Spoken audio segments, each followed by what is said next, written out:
on a theme that is exceedingly close to my heart, on decolonization and Afrofeminism. For those who don't know me, I'm Shireen Hassam. I'm the Canada 150 Research Chair in Gender and African Politics here at Carleton University, and I'm also affiliated to Wits University in Johannesburg.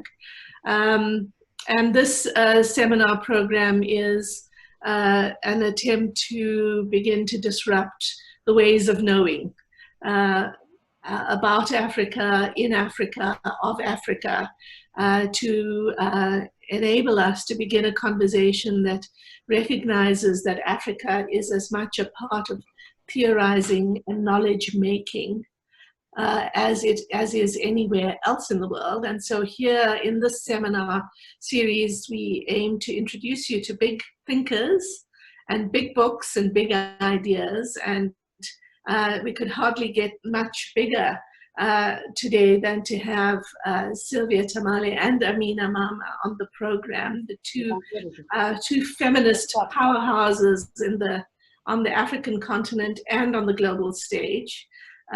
So welcome to this event where we will be talking about this amazing book, Decolonization and Afrofeminism, published by Daraja Press, which is run by Firoz Manji, who is also going to say a few words, and published out of Ottawa. So, you know, we feel a particular closeness and affinity with this book coming out. Sylvia and Firoz are also associated with the Institute for African Studies at Carleton. Both are on the editorial board of our journal, Nokoko. So this is very much in-house and at home. Welcome.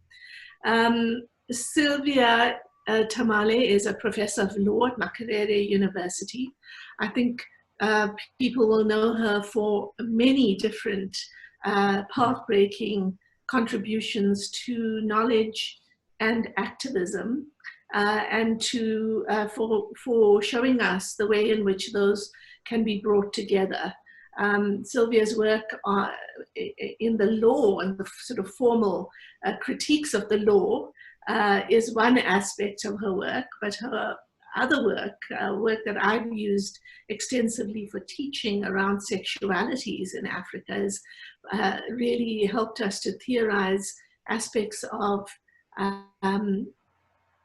human life that are frequently and deliberately hidden from the colonial gaze.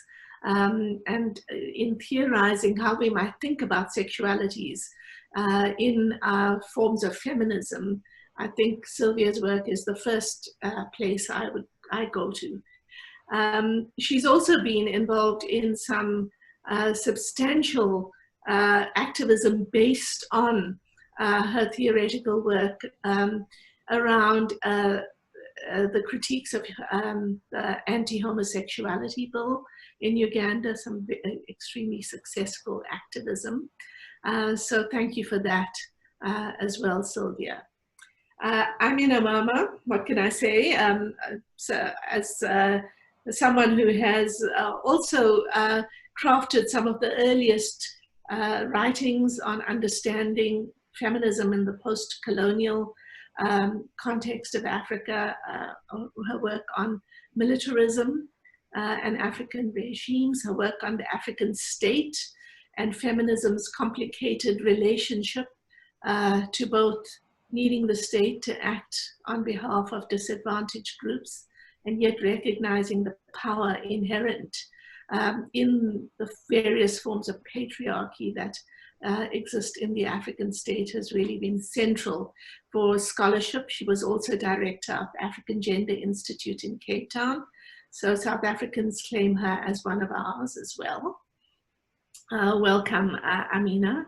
And Firoz, publisher of Daraja Press. Daraja Press is responsible for bringing out really significant radical scholarship and making that accessible. Firoz also ran Pambazuka News, which many of us relied on for sharing various crucial campaigns of people in different parts of the continent. So welcome to all of you. The way in which we're going to proceed is that Sylvia is going to introduce us to the key themes of her book before we open it up, before we invite Firoz and Amina to comment and lead us into a discussion. And then I will facilitate a question and answer period in which if you indicate to me that you want to speak by raising your hand or waving, I will call on you and unmute you. Femi will unmute you so that you can ask the question directly yourself. So thank you, Femi. I should introduce Femi in the background, making all of this possible for us. So thank you all, welcome. And hello, Sylvia, and I'm handing over to you now. Thank you very much, Shireen. I hope I'm clear. Can you hear me? Yes. Okay. I would like to welcome everyone who's made time to join us this evening, morning, afternoon, wherever you are.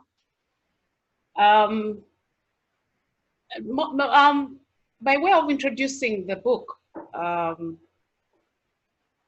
want to say that most of the arguments made in this book are not particularly novel. Issues of decolonization and Afrofeminism have been discussed ad nauseum by various critical scholars. Nevertheless, this book hopes to provide a different dimension to the discussion. Hence, it brings three main contributions to the table, namely, first of all, linking the two concepts of decolonization and Afrofeminism in an intersectional and integrated fashion at a significant time in our history, which calls for global, this time in our history, which calls for global inclusion in protests such as Black Lives Matter, Me Too, Fees Must Fall, and so on. Secondly, in conveying complex concepts and ideas in a manner that makes them easily understandable to students and the average reader, deepening their understanding of what is at stake for Africa's radical transformation. And finally, in rekindling and refocusing our energy and passion as Africans in general and women in particular, in the pursuit for the struggle for recentering, rehumanizing, resisting. Now, the overall objective of the book was to bring to the fore feminist perspectives within the Pan-African decolonial and decolonization understandings. It explores the intersectional dynamics between forces such as racialism, capitalism, and patriarchy, with the aim of shaking off the colonial filters through which we view the world.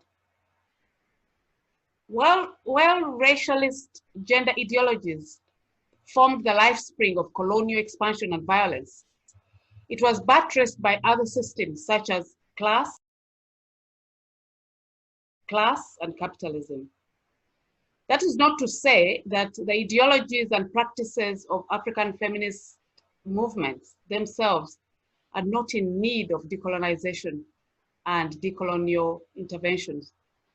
Far from it, and as the book traverses the decolonial and decolonization landscape through a feminist lens, it suggests some of the ways that Pan-African feminisms can begin to disentangle themselves from old colonial ways of thinking and doing.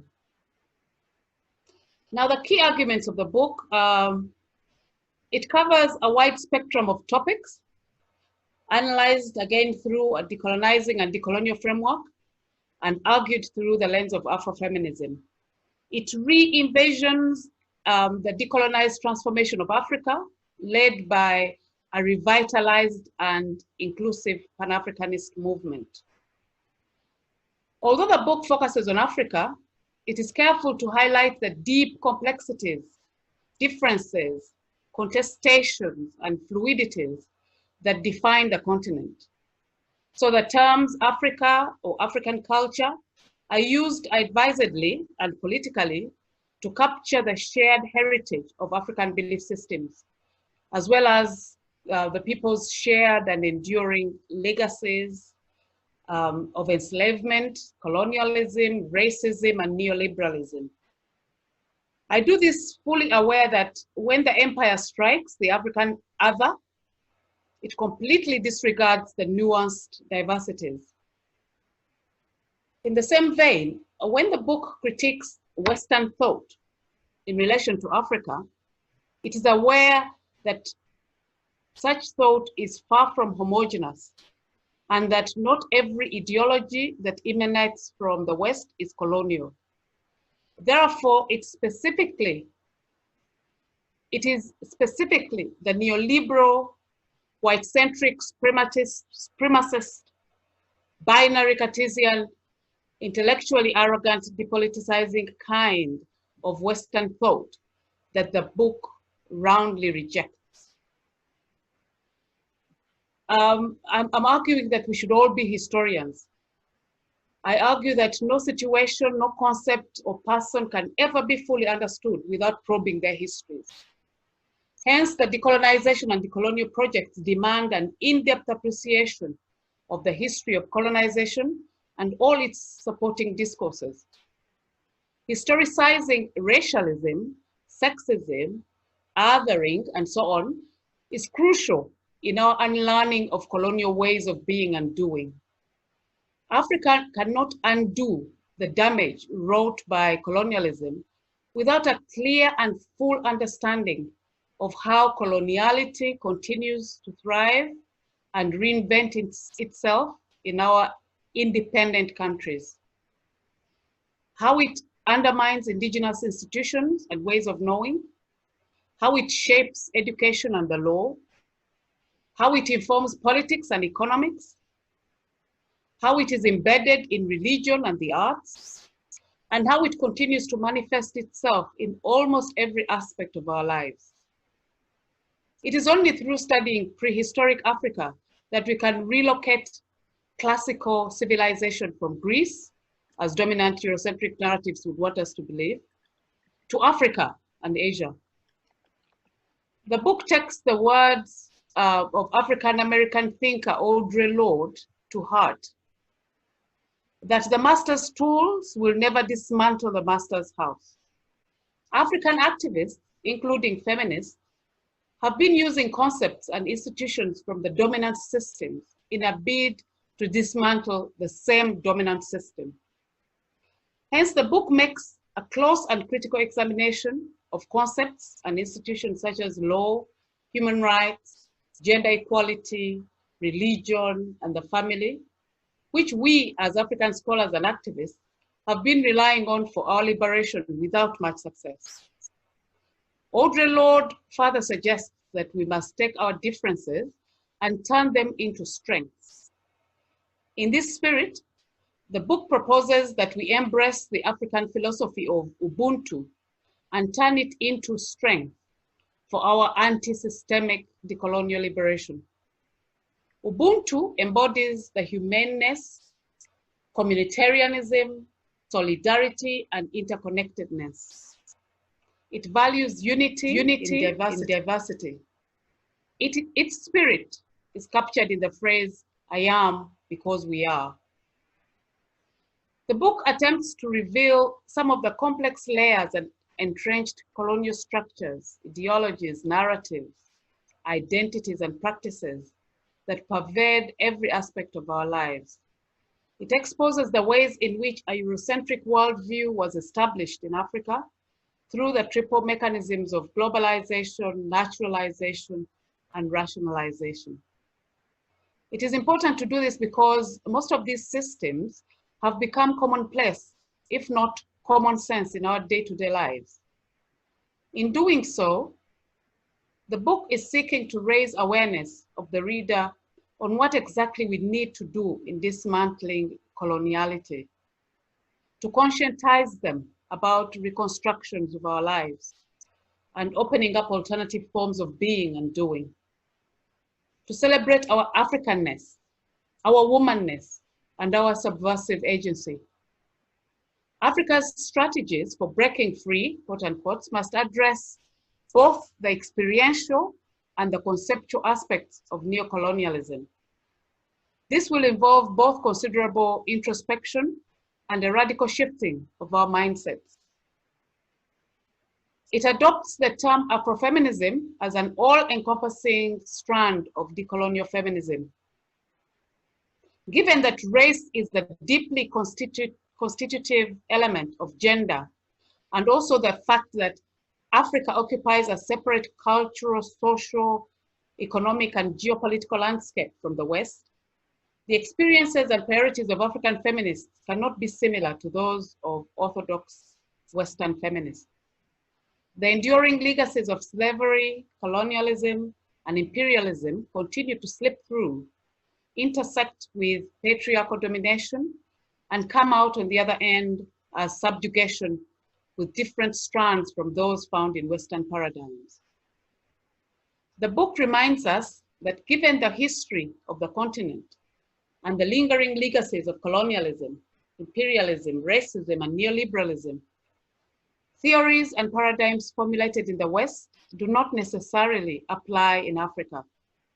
It therefore sounds a different drumbeat to counter the hegemonic narratives, in the process exposing the subtle and intricate power relationships embedded in mainstream theories. We're all familiar with the three core concepts that fundamentally touch our lives on a daily basis. That is sex, gender, and sexuality. The book surfaces many of the subtle, multidimensional, and infinite ways that coloniality shapes our understandings of these interrelated concepts. The norms and underlying assumptions that naturalize these intersecting constructs are problematized and challenged. This is done through a juxtaposition of two iconic Olympic champions, South Africa's long distance runner, Caster Semenya, and the American swimmer, Michael Phelps. Such juxtaposition lends to a discursive intersectional analysis of the public discourse on either athlete to reveal the hidden power behind the written word. We also examine the implications of the scientific and legal inquiries that Semenya was subjected to.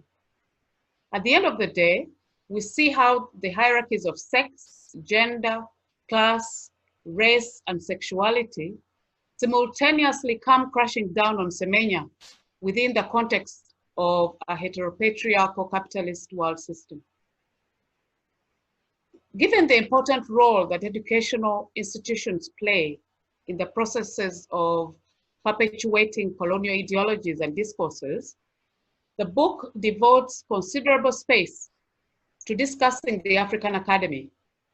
It exposes its elitist and colonial character and reiterates Frantz Fanon's message for us to pay particular attention to the education sector in order to seize back the minds of our people. Chapter 3 focuses on the place of African gender studies within the neoliberal African Academy, while Chapter 7 deals in more detail with the politics of the African Academy.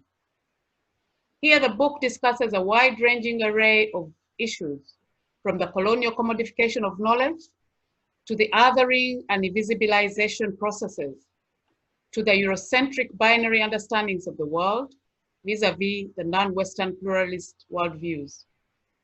It also shows how science is misused to perpetuate hierarchies based on race, gender, and so on. Universities are the centers of knowledge production. So the book urges Africans to construct counter-narratives by peeling away all the colonial layers or subsystems that have taken root in our academies. Those layers lie on a potent kernel, which is the engine that pumps fuel into the veins of the layers.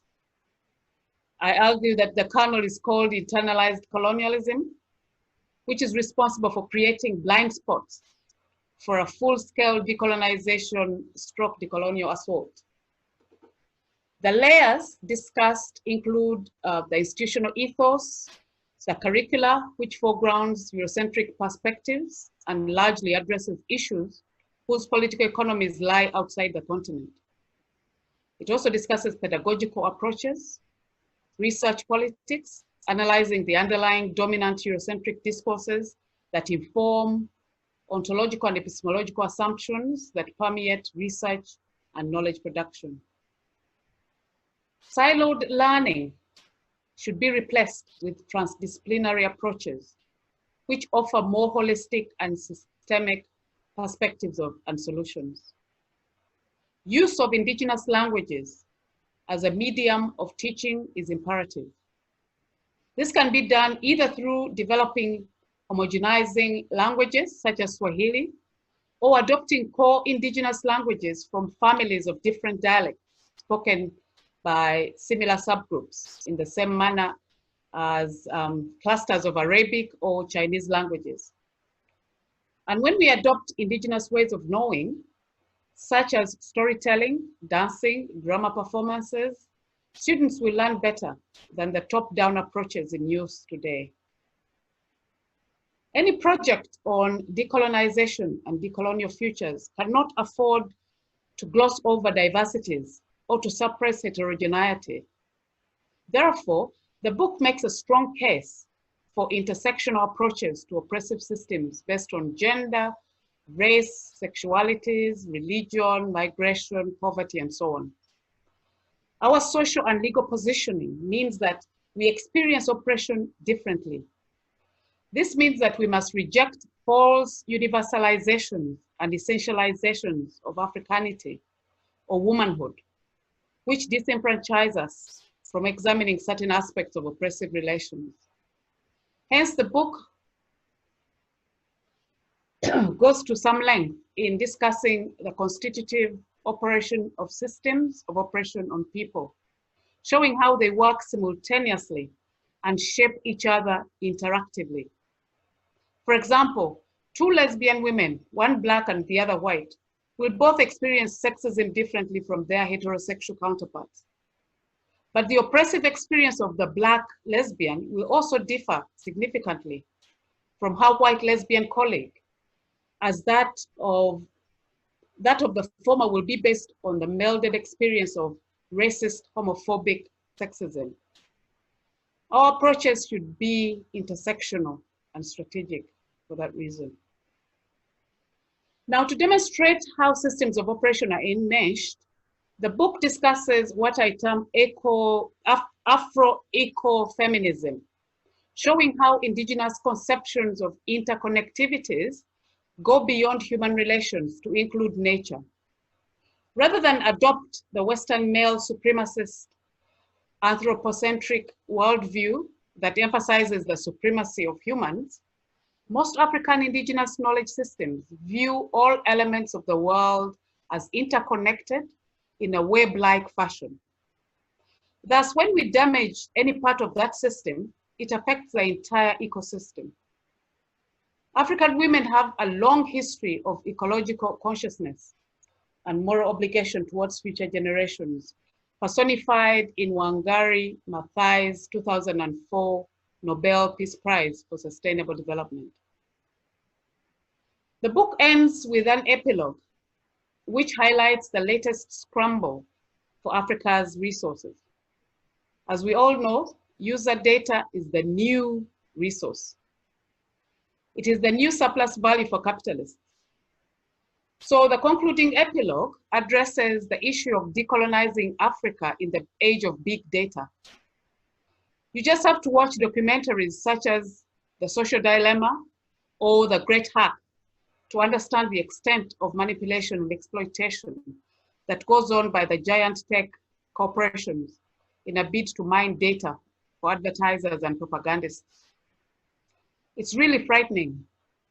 So in the epilogue, I show how digital colonialism is part of the new Berlin-like scramble for Africa, except that now it's not our land and labor that they are fighting for, but our data.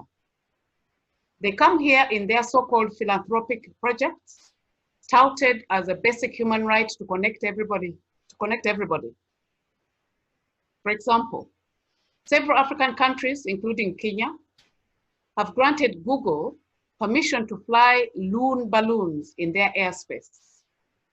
Loon balloons carry solar-powered cellular network gear and are released in the stratosphere to beam high-speed internet to rural villages, you know, those hard to get to places with no network towers.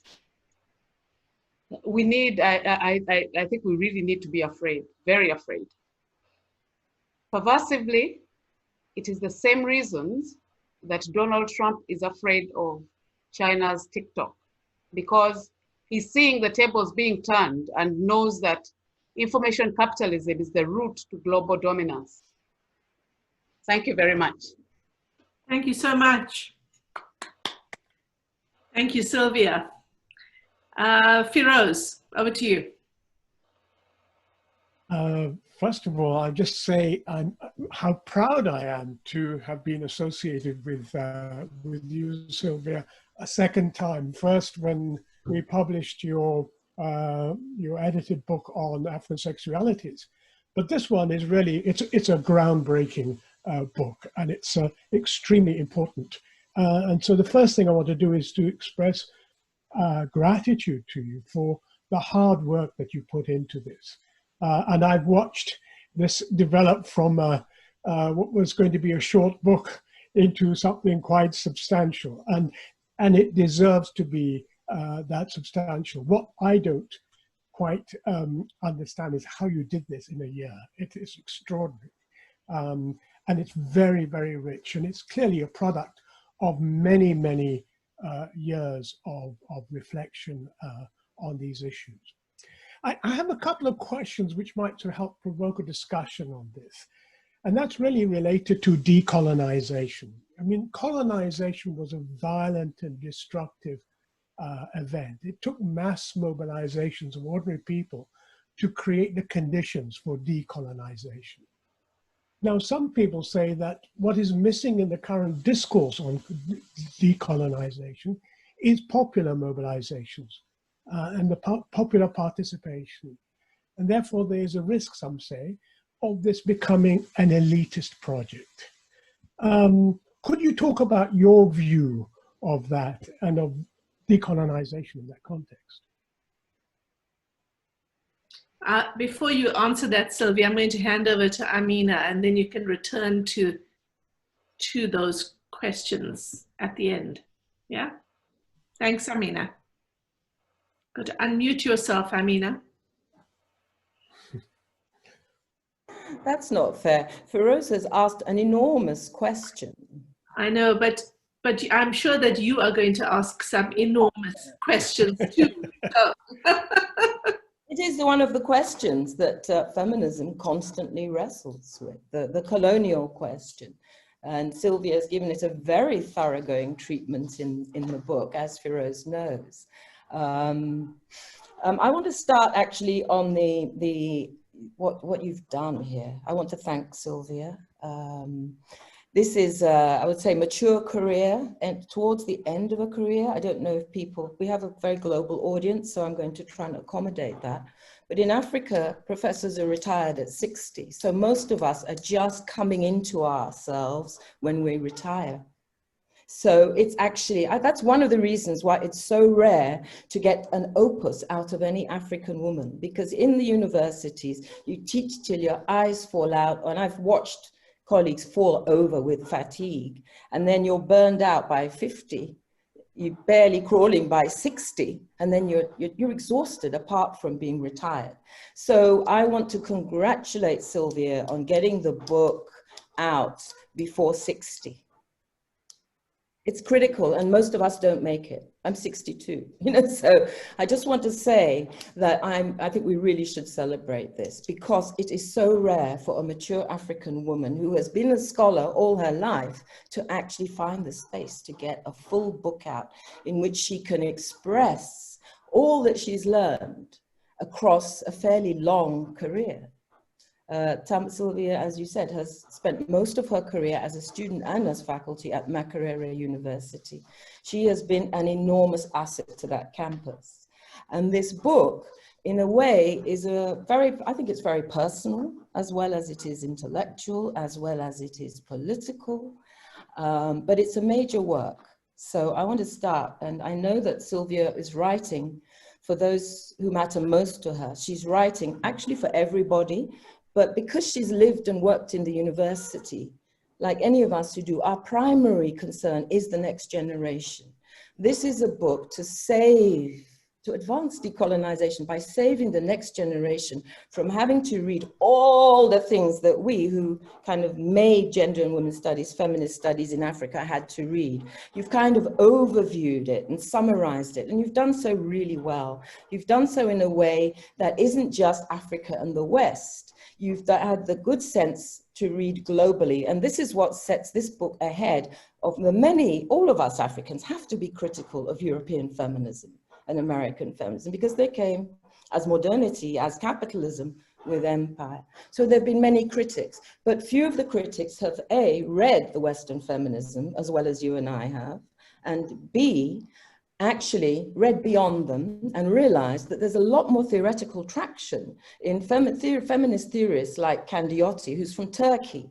And it is to do, I really do believe, about the locatedness of intellectual potential and possibility. I don't think Candiotti's concept would have been so meaningful because think of it, negotiating patriarchy. That is so much closer to how African women manage often quite extreme patriarchy. But it's not a concept that came out of the West. So I'm just saying, what I appreciate most about your review is that you've read so much, you've given so many citations. I recommend students to read everything and all the citations, of course. But you've saved the next generation from repeating. And the most tiresome thing about being at the margins or on the left or on the edge is that you are doomed to keep repeating until victory. So I want to thank you for the patience and forbearance that has allowed you to dwell and to actually think deeply about colonialism and where we are in the 21st century. And to do that from an I'm going to say an African feminist. Myself, I use Sylvia knows this, the small p, pan, meaning all African feminist, like pansexual, pan-African. I don't mean the movement, which Sylvia and I are both critical of, the early big P, the men's Pan-African movement. I love what you do with that. Sylvia shows and reminds us these facts, that Kinnock was a South African woman who funded the very first Pan-African Congress. She reminds us about the Nadel sisters in the French world, who in the 20s and 30s set up the Black International. She reminds us of all Hazley Cayford. She puts down as fact the facts that feminists have recovered, but it's not yet in, if you look at Pan-Africanism and communism, or if you look at Akim Adi's new book on Pan-Africanism, he references them, but it's still not mainlined. So you put them at the center. Actually, they funded the old Pan-Africanist movement, and they were there with their brains. So I'm very happy to see that in an African textbook. And it saves, I mean, I'm trying to write a book, and it's just too much. You can't write almost, because there's such a flood when you've lived more than a decade. That it's almost crippling. So I want to, again, thank you for bringing that history to the continent. There's a whole lot of new work out there, which I'm thoroughly excited by, but I just decided to excise that chapter from my book. Because I think as Africans, we pay a lot of attention to the rest of the world. And now we don't only have to decolonize the West, we also have to read the entire world. So the demands on us, which you've taken on, are enormous. The intellectual pressures that come to the idea of Africa and through the idea of feminism are just enormous. The Afro, I've understood better now why you used it as opposed to the pan, and I actually like it now. Initially I said, Sylvia, can I share this? I said, Afro, yeah. May I share it? Yeah. In a private conversation, I said, Afro-feminism, that's like a woolly wig. And I'm notorious for that remark. I always say Afro. No, because, you know, first they were Negroes, then they became colored, and then they became Afro-American, and then they became Black American, and now at last they're welcome to the family. They're calling themselves African American, but Africans, but it's creating confusions because there's still many discussions that need to be had between African diaspora and African continent. And the last AAPC, I witnessed this firsthand, the issue of what the diasporans bring to Africa, apart from desire, and as Fanon said, desire to suck on the sort of cultural teats of Mother Africa. Actually, he said breasts.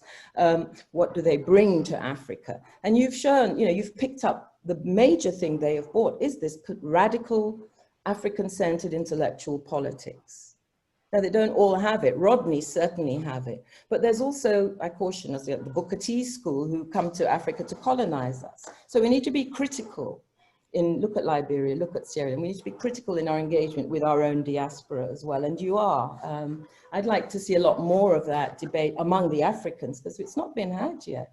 It was sabotaged when people tried to link, like the ANC women had links with, I think, the Sojourners for Truth in the 40s, but McCarthyism annihilated those connections. So yes, African feminism is not just for African feminists. It's a radical critical perspective that informs a new worldview. And that worldview is from an African feminist vantage point.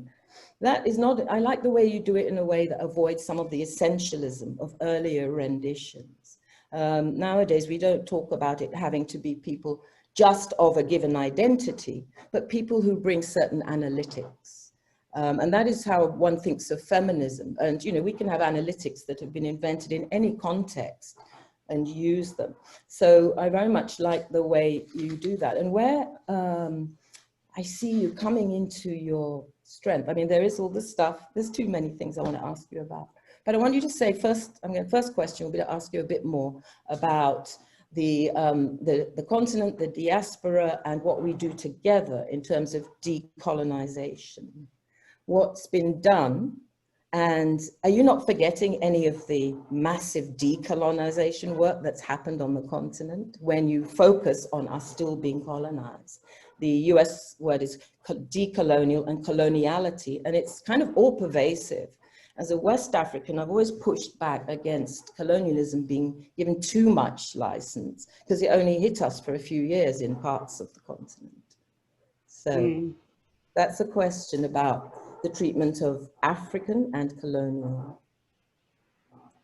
Of course, I haven't forgotten, there's a lot that has been done by both the feminists on the continent and in the diaspora with allies. But, it struck me when I was beginning to write this book, it was going to be a very different book. I was thinking about writing like a textbook for, after I retire, what I leave behind, and, on law and feminism, gender equality, but human rights. Then I stopped myself and said, how many decades have we fought for this concept, this animal called gender equality? And what have we really gained? I just felt like a hamster on its wheel, and and I just needed to jump off. So that's why I don't think we have, in our work, we have gotten, delinked ourselves enough from concepts like human rights, like women's rights, gender equality, which are not taking us anywhere.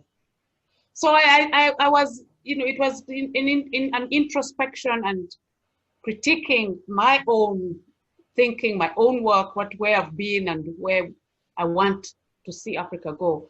So yes, we've done a lot of work, but I don't think we have done quite enough. I still think that we are working within the same colonial framework in many ways.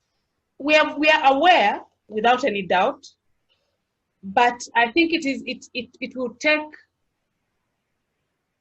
much more awareness on a much wider scale for us to really, really jump off that hamster wheel.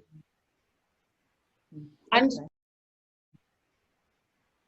to answer Firoze's question about the popular movement vis-a-vis elitist movement, I think that elitist card is always thrown in our faces, whether it is a feminist movement, any movement. Isn't it too elitist? Isn't it? But you just have to look at, you know, the Black Lives Matter movement, Me Too, even the South African Peace Must Go movement. I would not describe those movements as elitist. I think they are very populist. But you know, in any case, I don't see any problem with elitists, that these so-called elitists, spearheading the movement. In the book, I really argue against the type of education that we currently have. And I think what we really need is leadership that is bold enough to take these bold steps and decolonize, or the African Union. Because what we have right now is really, you know, leaders that reinforce and are not willing, or they're too comfortable in their seats to do anything radical. Even the ones that we had hope in have really disappointed us. I want, if I may, to come back, and actually I want to add this thing of charge of elitism. Any woman with a brain is an elite. What the hell is this? I'm sorry. Africa is decapitating itself by depriving itself of its brains, by alienating itself from its own intelligentsia. And I think we should think more seriously about the class politics behind that endless, this is a twist of class politics, behind that endless finger pointing. You feminists are elite. The whole politics of feminism, as it is articulated, is via it started with the feminization of poverty in Africa. So African feminism comes from, is born out of African socialism and the history of women. And I want to say class is different. Was Mrs. Kuti an elitist? Yeah, she got some education. Did that mean she had no relevance to mobilize all the Egba women in Yoruba land? So I don't like the elite thing, and I don't like the way as Africans, some of us have education, some of us don't, but the educated want to allow themselves, and this is why Sylvia's brave, refuse to be silenced by this anti-intellectual discourse that condemns feminism and dismisses it as elite. African Marxism, they were all in their armchairs. Feminists are doing work in the trenches. You know, look at our Marxist thinkers who completely inflexibly failed really to accommodate gender after all these years. And they'll say gender is elite, but they were elite. They were wearing Western clothes a lot more than we do, frankly. So sorry, I couldn't resist it. But I do think it's important that you ask the question. And it takes us actually to a much broader discussion we've never yet had on the meaning of class. We talk a lot about the meaning of gender and sexuality in Africa. Do you know, I'm only one step out of the village. I mean, and yet I'm so middle class. Class is more flexible, fluid, and we all have relatives, many of us have relatives still in the village. So I think we need to be careful about the finger pointing. And I'm not saying you're finger pointing, but it will come. This is an elitist project. No, it isn't. And that is so clear. And I'm going to take you right to show you that this is not an elite project.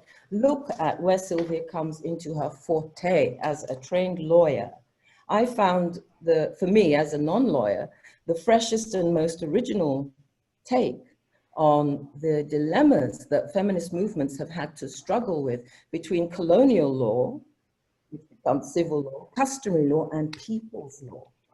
The colonial inscription of customary law is like the way men inscribe tradition, and it's nothing to do with what people actually do in terms of culture. So this is where I get really excited, because one of the things we've not understood is what are the structures that keep remaking colonial relations, keep disempowering, keep depriving. And, you know, I'm very much in favor of, I like the racial capitalism critique, It's very powerful from the diaspora. But what you do is take law as the institution par excellence that inscribes coloniality into African life. And you do it such a good job on the law. And, you know, as a legal scholar, as a feminist legal scholar, you've known you couldn't just look at the law. So this is why the book is also a philosophy, psychology, a cultural studies text. Because to understand the limitations of anything, you must think bigger than it.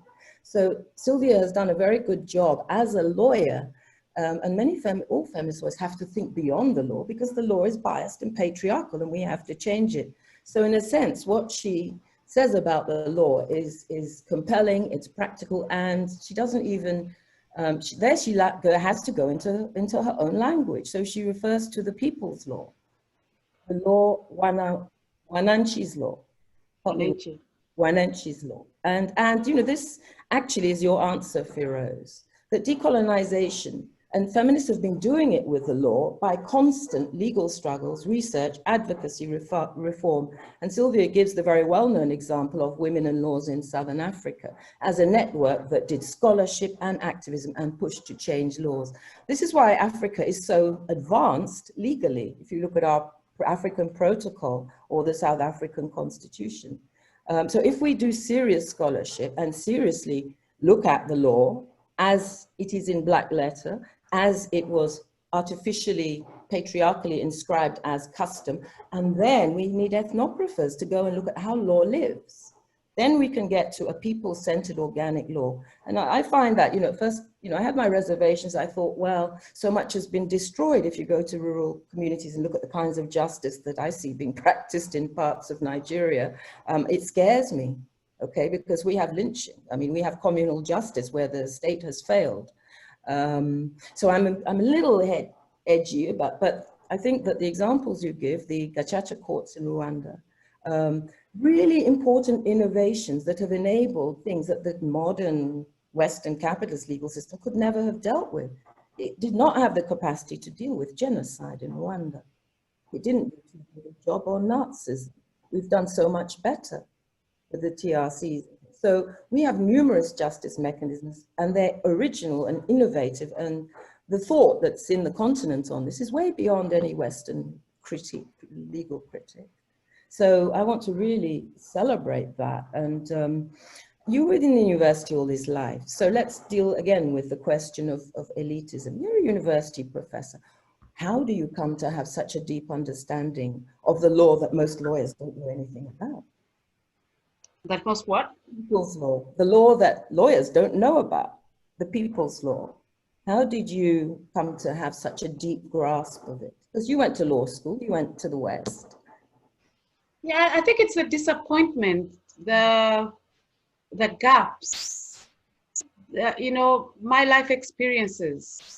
You know, when women come to, you know, strangers that I don't know knock at my office door and, you know, sit across from me and, you know, start weeping and asking me to help because they read about me in the newspapers for women's rights. So please help me. You know, I've been living with this man for, you know, for 20 years. I looked after him when he was down with HIV. Now he's died and everything has gone. I have nothing. And, you know, you can't help them because the law, in the eyes of the law, they are not widows. They were not wives. And therefore, you know, the law can't help. I mean, it's such frustration. But also knowing that there are alternatives. Apart from this official law, there are alternatives, you know, where these women can run to and find help.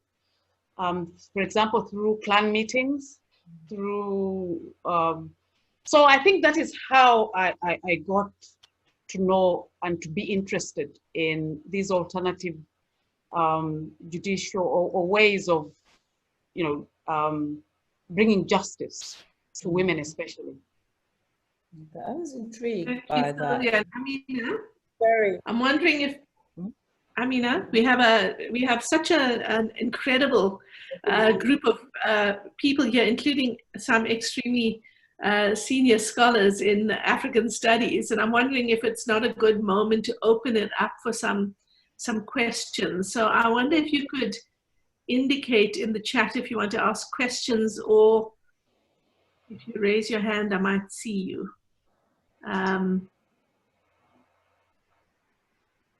Is there anyone who would like to ask a question before we...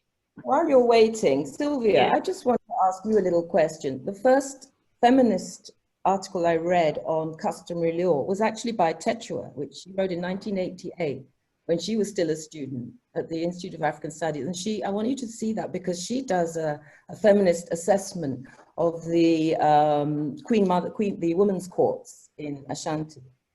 And I'd like you to read it, because she follows what happened to them during the colonial period. And only the men courts were funded. But the thing is, the women's courts persisted as a popular court. So I want you to see that. I'll ask her for it. I found it in the archives, but you see what I'm saying is, this idea was there in an African feminist mind a long time ago, but you've developed it. Are there other questions? I could easily keep interrogating and debating. So many questions for this book. Gretchen Bauer, go ahead. You had your hand up? No? It looked like you had your hand up. Good. Okay. Monica.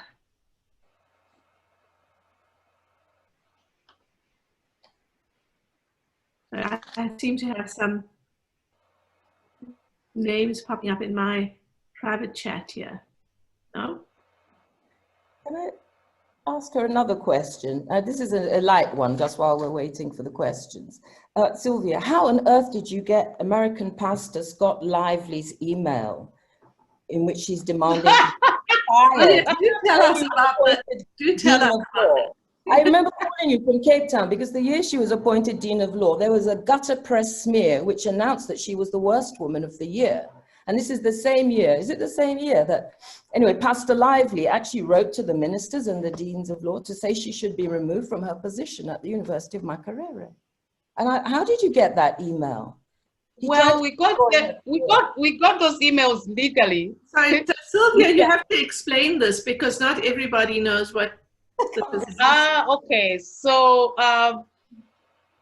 in 2009, the Anti-Homosexuality Act, which was basically recriminalizing homosexuality in Uganda, which is a colonial law from the British.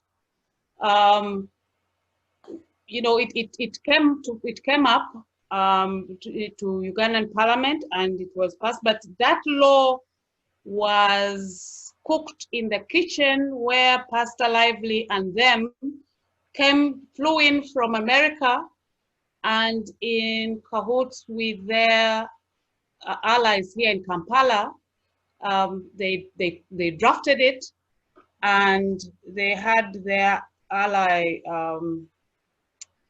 Honorable Bahati, introduced the law as a private member's bill. So we lobbied and worked very hard to fight that law, and eventually it was struck down. But one of the strategies that we took was to sue. We found a very, obscure law in the US, which allowed for people outside the US to sue a US citizen who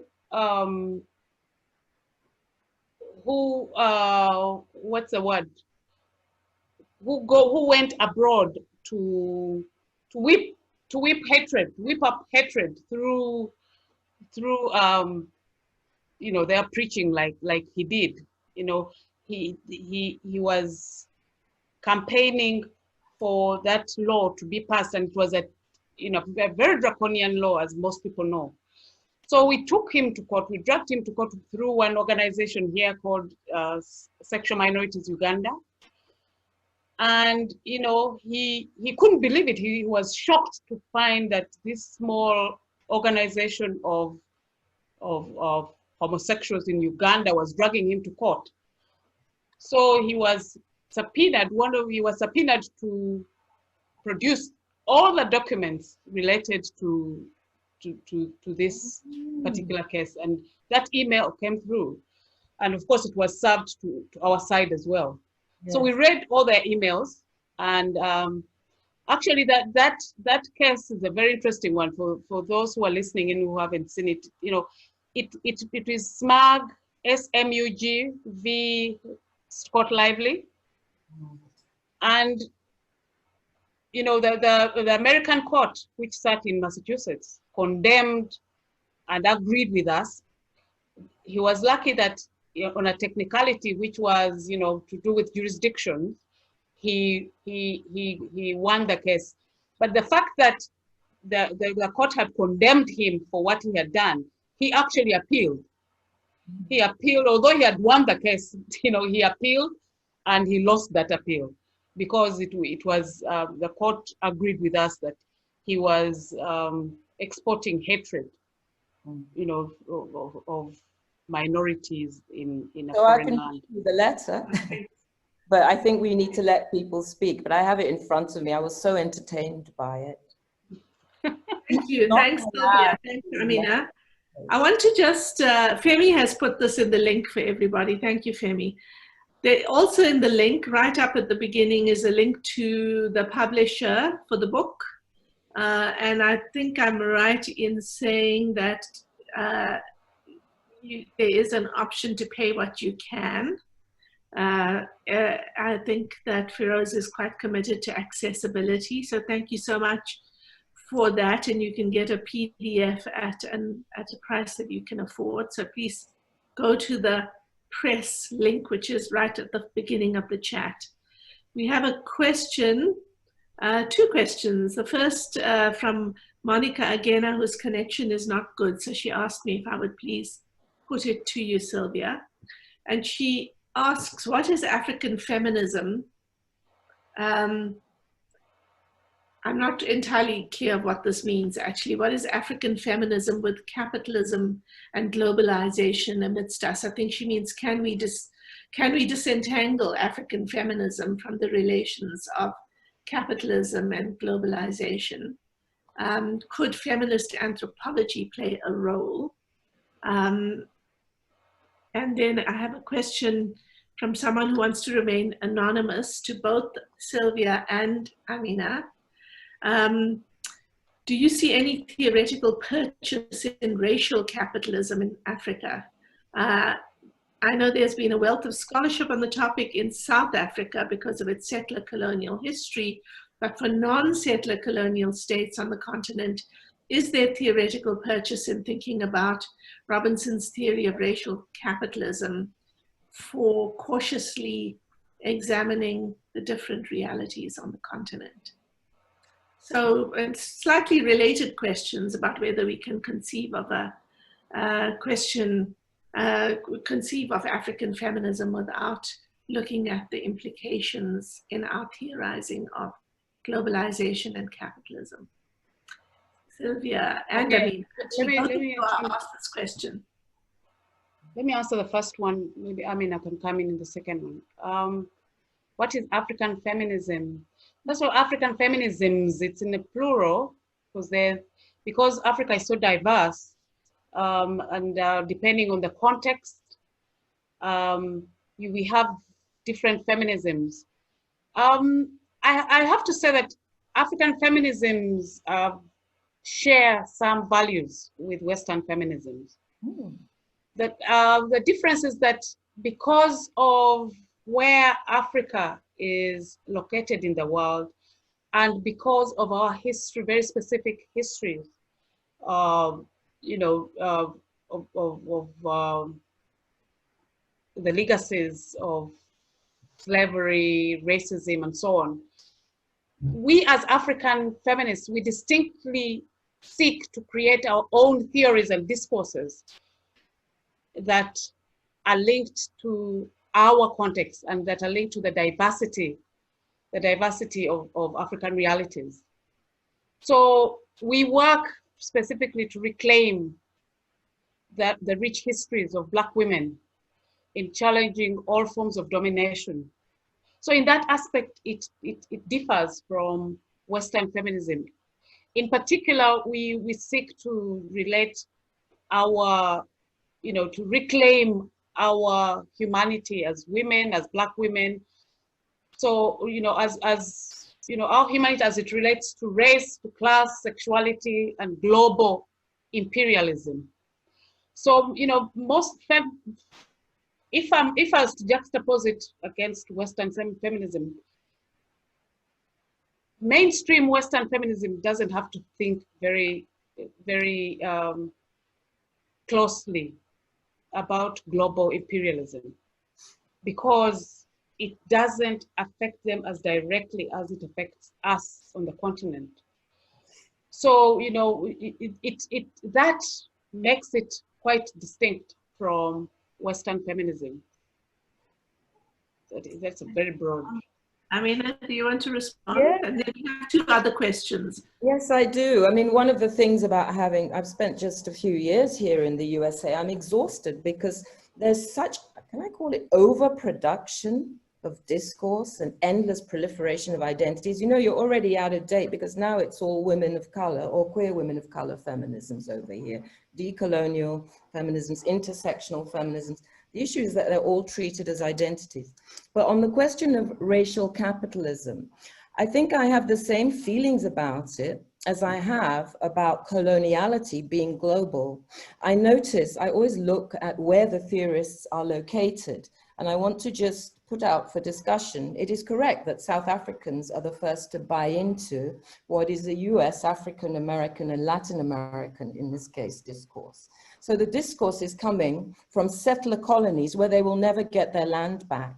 And I think that gives you a very different emotional and political relationship to colonialism.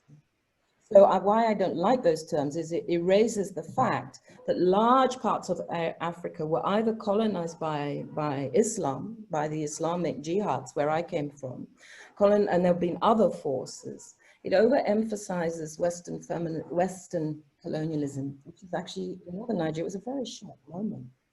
It was less than 60 years. So I want to just put it out there and say racial capitalism has a lot of currency and people buy into it and feel it's real in the US and in South Africa. If you come from Nigeria, we've got such big Nigerian capitalism and we've done so much of our own capitalism that I don't think Dangote, he doesn't understand himself as a racial subject. So I'm saying, there's actually diversity in terms of how we relate to capitalism. And we haven't discussed that, or class. And I feel that race is primarily diasporan and South African because these were settled, and Zimbabwe. So, it's different. I don't think race has anything like the valence it has in northern Nigeria. I know it doesn't. I grew up there. It doesn't have any valence. It does in East and Southern Africa. And this is something we all need to talk about because, we're all in globalization, which is clearly imperialism. So when I talk global, I'm happy with imperialism rather than colonialism. It's global empire. We were all the colonies where coloniality and colonialism was practiced. So I like to separate them out a bit that way. So I think racial capitalism has relevance to an analysis of globalization, yeah, and it affects us. And there's no doubt that capitalism, since it was rooted in transatlantic slavery, and then the colonization of the whole world, there's no doubt that colonialism was racialized and still is. So it's just about the different decades. We have to calibrate our concepts. We travel through different places, but also over time. So, this kind of genealogies that Sylvia does, the debate shifts, but you have to look at where it's shifting and think about why is it that it's the Latin Americans and the African Americans coming up with things that really give race and coloniality the dominant presence. I actually am a bit Cabral focused to African.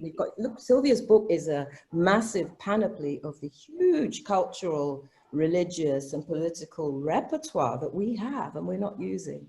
So I guess I just want to shift to the continent in my focus, maybe because I live in the US right now.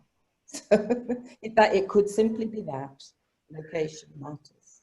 So we have three questions, and I'm going to take them all one after the other, and then hand it back to the panel. Mirella, can you unmute yourself? Hi. I just wanted to thank everyone responsible, of course, for conducting this series. This is the second one that I've participated in as an audience, and thank you to Dr. Tamale for the wonderful presentation. And I just purchased the book as the questions were going on. So this question is rather brief, and I fear it might be a little bit vague, but I think then it might leave some opportunity to really probe an interesting response. But as someone in my field so I'm a second year doctoral student in the communication media field, and I'm somebody that's interested in material media as a subfield. And I'm always interested in the material conditions of things like sort of, colonial systems and how those things are imbued into the actual material world, and the physical structures of those things. And you brought up something about what your book intends on suggesting, which is sort of this undoing of the colonial empire that has sustained for so long, and it affects something like our academic systems. And a lot of the times when we think about having to do the work of undoing, it feels like such a laborious task that undoing and decolonialization is so much work that we should not have to be entirely responsible for doing, but that the people that have perpetrated the kind of colonial systems that we're familiar with now ought to have that responsibility. But I was wondering if maybe we could think about the process of undoing as a kind of methodology, as a kind of doing as well, so that undoing is also creating something.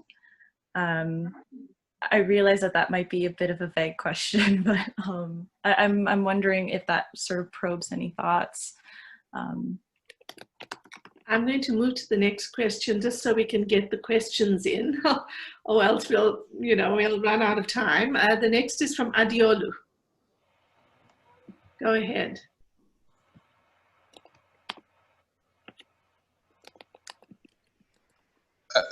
Good evening.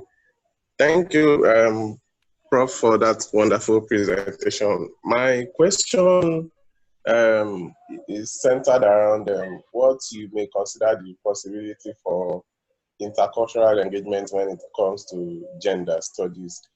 Because if we emphasize the differences in experiences, I assume that we can begin to narrow down from the universals to the very minute, and you see that within, as you have also said, Africa itself is multiple, and so when we talk about African feminisms, you see what we may refer to as very significant differences in the way we conceive gender experiences. Well, how does this impact on cross-cultural engagement in our bid to enhance gender studies? And then the second question has to do with the call for us to return to indigenous practices. And I'm wondering what our conception of the indigenous means. Does it mean a return to, does it always have to be a return to the past, or is there a way in which we can conceptualize the indigenous to accommodate current experiences that show the tension between tradition and modernity? Thank you. Thank you so much. Sorry, we are now just collecting part comment, part question, because there's so many. Christine Vogt-William. Good evening. Can you hear me? I hope I'm coming through clearly. Yes. Reasonably. There's a bit of. Okay. All right. I'll try and keep this as clear and as brief as possible. First of all, thank you very much for this. I'm just enjoying myself. This is absolutely amazing. I just have a couple of questions here, and the first one would concern I would be interested in hearing both from Professor Tamale and from Professor Mama about some thoughts on intersectional and decolonial scholarship as a form of care politics in knowledge production processes. And here I would be interested in hearing a little bit more about how they see intersectionality as a dual analytics of critical praxis and critical inquiry. I'm asking this specifically because I'm interested in debates where, you know, there's this idea that politics should not be part of objective scholarship. And yet, at the same time, I want to hear a little bit more about how these two strands can come together as a mode of care as educators and as activists. Thank you so much. Thank you. Thank you, Christine. Jane Bennett. Where are you, Jane?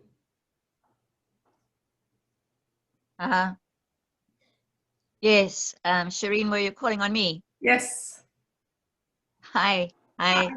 Thanks very much, Shireen. And thanks to Prof. Tamale and Prof. Mama for your energy and the way that you are crossing borders and and allowing us all to be in a space that's actually a little unimaginable.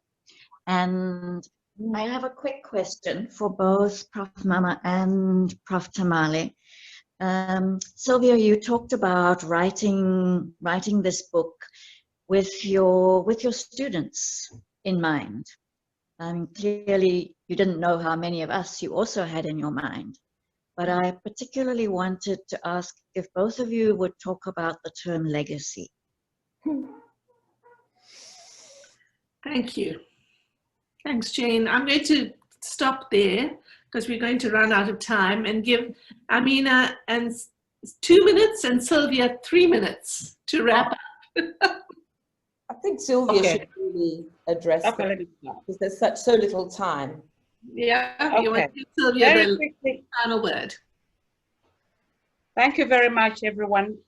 Mirella asked about the undoing, whose responsibility is it? And she was of the view that shouldn't those that are responsible for the mess we're in to undo it? It's like saying, let's ask the capitalists to undo capitalism, or let's the racists to undo racism. Because it benefits them, because it heaps privileges on them, they are not going to do it. It is us. We can't leave it to them. There's too much at stake for us to leave it to the oppressors to liberate us. I think it really lies in it's our responsibility, because it's not in their interest at all. Indigenous, somebody asked, should we return to our indigenous ways? This project, the Decolonization or Decolonial project, is really about restoring the dignity of African people. And it is by no means focused on a naive desire to return, to a romanticized pre-colonial past. No. It is about reconstructing the relationship between African people and the colonizers. Okay, we know that the world has changed tremendously, and as have the people of Africa. So these complex identities that we navigate as African people and our multiple experiences I don't think in the 21st century we would be aliens in that those pre-colonial contexts. Christine's question on intersectionality, I'll leave that to you, Amina, because I didn't quite get it. She wasn't very clear. And Jen on legacy. Legacy, wow. Well, in many ways, I wrote this book as